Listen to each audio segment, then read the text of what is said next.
Finalmente chegou o momento da palavra e esta é, diga-se de passagem, a parte principal do programa. Eu comecei alguns dias atrás o estudo aqui, a série em que Davi derrota o gigante Golias, e hoje nós prosseguimos na parte de número 7.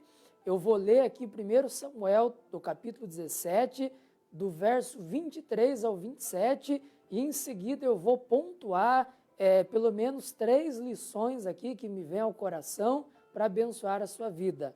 O verso 23 diz: e estando ele, quer dizer, o Golias, ainda falando com eles, eis que vinha subindo do exército dos filisteus o homem guerreiro, cujo nome era Golias, o filisteu de Gate, e falou conforme aquelas palavras, e Davi as ouviu.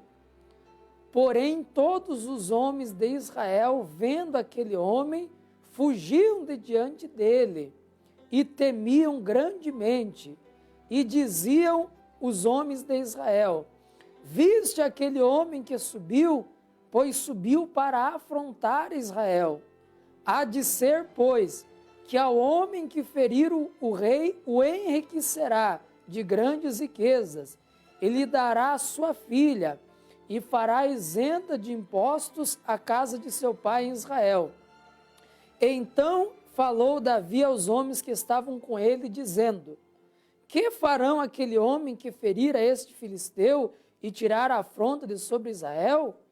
Quem é, pois, este incircunciso filisteu para afrontar o exército do Deus vivo?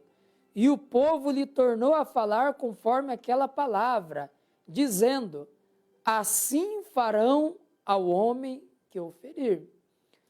O Davi foi levar mantimento para os seus irmãos na guerra, o Eliabe, o Abinadab e o Samar, e a Bíblia diz que justamente na ocasião em que ele ia distribuir ali o alimento, o filisteu Golias se apresentou outra vez, como ele já vinha fazendo há 40 dias, ele se apresentava 2 vezes, era de manhã e de tarde, e lançando o desafio. Ele dizia, em outras palavras: tem homem aqui em Israel? Se tiver um homem, eu quero que ele me enfrente, pois se ele me derrubar, nós seremos servos dos israelitas, mas se eu ganhar deste homem, Israel será tributário a nós. E justamente quando o filisteu estava lançando as afrontas, o jovenzinho Davi ouviu, se colocou ali na linha de frente da batalha e disse: como que é a história? Tem um gigante aí de quase 3 metros que está afrontando vocês? E aí teve um cidadão que ainda diz: olha, é isso mesmo. E o rei Saul, vendo que ninguém queria se prontificar, disse que vai dar a filha dele em casamento para o homem que o vencer. Além disso, a família vai ficar isenta de impostos, sem contar as regalias e os presentes que ele dará ao guerreiro que se dispuser a pelejar, a lutar.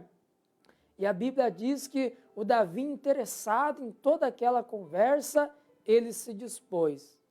Enquanto todos os homens estavam com medo, o Davi não teve medo. Então a primeira lição é essa: a pessoa que confia em Deus, ela não se abala.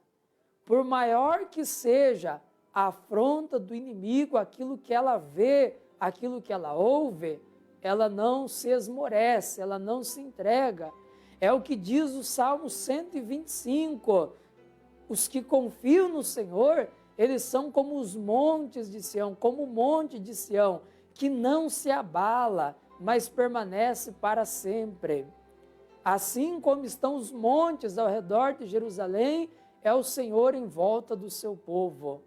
Diante daquelas ameaças, daquelas investidas, nós limos aqui, no versículo de número 24, que todos os homens de Israel, vendo aquele homem, vendo o gigante, fugiam de diante dele e temiam grandemente.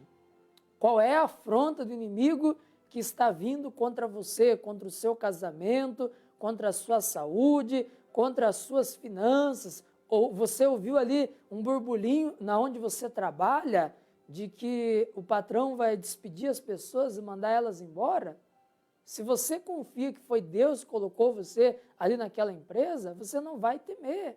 Você sabe que a porta que Deus abre, ninguém fecha. Ou ainda que você seja mandado embora mesmo, você não se desesperará, porque sabe que Deus vai abrir uma oportunidade muito maior de emprego para você. Ou então veio o diagnóstico de uma doença, não se abale, continue confiando no Senhor.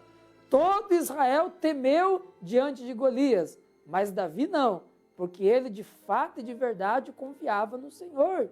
É como a história que uma vez eu vi de alguns irmãos que moravam num lugar onde perdurava a seca, e eles se uniram e falaram: vamos orar para que Deus envie chuva aqui sobre a nossa terra, vamos no monte, vamos clamar mesmo. E aí eles foram para o monte para orar, e aí uma menininha pegou o guarda-chuva e antes de sair estava carregando o guarda-chuva. A mãe e o pai dizem: mas minha filha, por que você está pegando o guarda-chuva? Ela disse: ué, nós não vamos orar para Deus enviar chuva? Eu já estou levando meu guarda-chuva aqui porque eu não quero se molhar. Então, eles iam orar, mas não estavam acreditando. Somente a menininha acreditava que Deus ia enviar chuva, embora o céu estivesse aberto e houvesse a seca ali por muito tempo. Então, quem confia em Deus não se abala diante das ameaças. A segunda lição é que Davi viu no gigante Golias a oportunidade para ser bem-sucedido. Enquanto os outros ficaram atentando para a altura do gigante, era um guerreiro de 3 metros, que vestia uma couraça que pesava mais de 60 quilos, carregava uma lança de 7 quilos. Todos os homens, varões belicosos, fortes, de guerra, ficavam olhando para esses detalhes que se apresentavam no Golias, no filisteu. O Davi não. O Davi, ele prestou atenção na oportunidade que Saul estava dando para o guerreiro que derrotasse o gigante. Ele até inclinou mais o ouvido e disse: como é que é a história? Eu vi um comentário aí que o rei Saul está querendo dar honrarias ao homem que vencer. A minha família é pobre em Belém, e o rei disse que a família será isenta de impostos. Ah, que maravilha não será o papai e a mamãe não precisar pagar mais impostos. Eu casar com a filha do rei? E diga-se de passagem que a filha do rei deveria ser bonita, ele tinha várias filhas. O Davi diz: eu solteiro aqui, marcando bobeira, como diz os jovens em sua linguagem, eu vou agarrar essa oportunidade, eu vou derrotar esse gigante, vou casar com a filha do rei, vou subir na vida, vou morar em palácios, não vou mais precisar pagar imposto e vou receber honrarias, vou receber presentes. Você percebeu a diferença? Enquanto a maioria estava olhando o desafio do gigante e quem era aquela personalidade que afrontava Israel, o Davi estava olhando a oportunidade para ele dar um salto na vida, para ele crescer. O que você está enxergando? A dificuldade ou as oportunidades? Até na crise, há oportunidades para aqueles que têm bons olhos. Uma vez eu vi uma história de 2 jovens que foram estudar lá na Índia e até fazer alguns experimentos, e enquanto um deles ficava olhando ali da janela aquela situação paupérrima, a pobreza naquele país, e aquele cidadão então se desanimava e dizia: eu é que não quero mais voltar aqui nessa terra, olha que lugar precário, imundo, as pessoas aí cultuam vários deuses, se submetem aos animais, os ratos correndo de um lado para o outro. O outro jovem universitário saía a passear na cidade e ele via que a maioria dos indianos não usava chinelo. E ele pensou com ele: esse povo aí está andando descalço, acho que é porque eles não sabem ainda que tem chinelo. Eu vou estudar sobre o assunto e vou montar uma empresa aqui, vou fabricar chinelos, vou apresentar o produto para eles e vou prosperar. E foi o que ele fez. Ele estabeleceu lá na Índia uma fábrica de chinelos, voltou para os Estados Unidos, correu atrás e se tornou um homem rico, bem-sucedido, milionário. Você está entendendo? Enquanto umas pessoas veem só os desafios, outras, como Davi, olham as oportunidades. Todo o exército de Israel viu o desafio do gigante. Davi viu a oportunidade de casar com a filha do rei, não pagar imposto e receber regalias reais. E aí, para a gente encerrar, a terceira lição, o Davi, ele diz no versículo de número 26, então falou Davi aos homens que estavam com ele. Quem é, pois, o finalzinho do versículo 26, este incircunciso filisteu, para afrontar o exército de Deus vivo? Veja bem, para Davi, o Golias não estava afrontando só Saul e os seus homens, não, e os capitões, os generais de guerra, não. Para Davi, o gigante estava afrontando o Deus que ele servia, o Deus de Israel. Era uma batalha de deuses, não só uma batalha no plano terrestre, de homens contra homens, não, mas era uma batalha do Deus dos filisteus, que era Dagom, e o Deus de Israel, o Deus de Abraão, seus antepassados. E é isso que eu queria colocar diante de você que está me assistindo. Quando o inimigo se levanta contra você, não é propriamente só contra você, mas é também contra o Deus que você serve.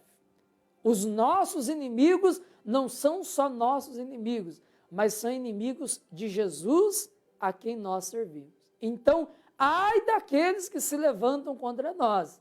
Eles estão tocando nas meninas dos olhos de Deus. Eles estão afrontando o Deus a quem nós servimos.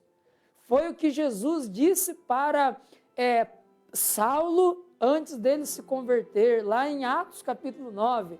Jesus disse, Saulo, Saulo, por que você me persegue? Espera aí, Saulo estava perseguindo Jesus? Diretamente não. Ele estava perseguindo os cristãos, mas indiretamente estava perseguindo o próprio Jesus, porque os cristãos eram seguidores de Cristo. Jesus diz isso, você está perseguindo a mim, Saulo, você não está perseguindo só os meus seguidores. Você consegue entender isso? As pessoas que se levantam contra você estão se levantando contra o Deus que você serve. Deus toma suas dores e te defende e se coloca no teu lugar. Por que eu vou ter medo de macumba, de feitiço ou de ameaças de quem quer que seja? Pois as pessoas que se levantam contra mim, elas estão se levantando contra o Deus que eu sirvo. Amém? Então fique com essas 3 lições em seu coração.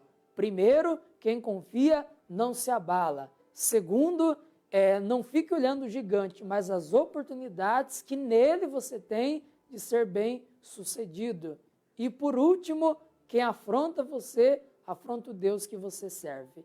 Pegue aí na sua mão, como eu havia pedido, o copo com água, que eu quero fazer uma oração especial agora com todos. Aproxime do seu televisor, se for possível.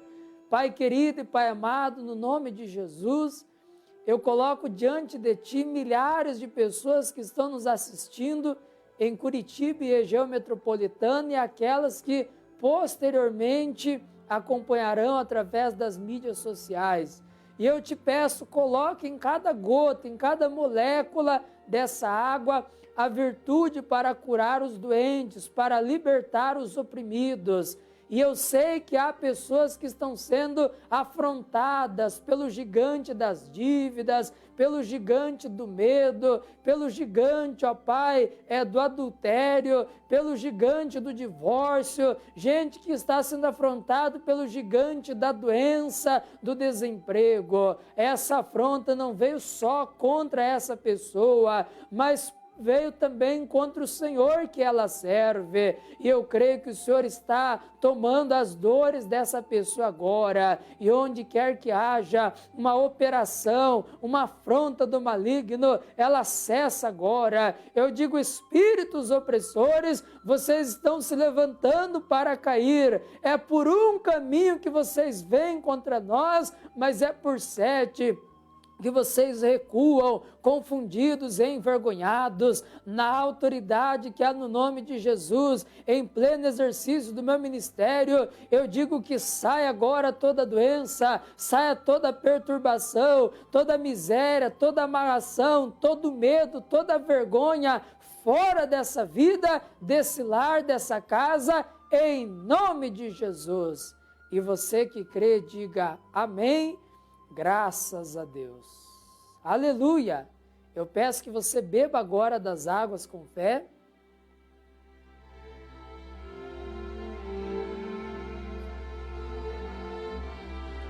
Amém e amém.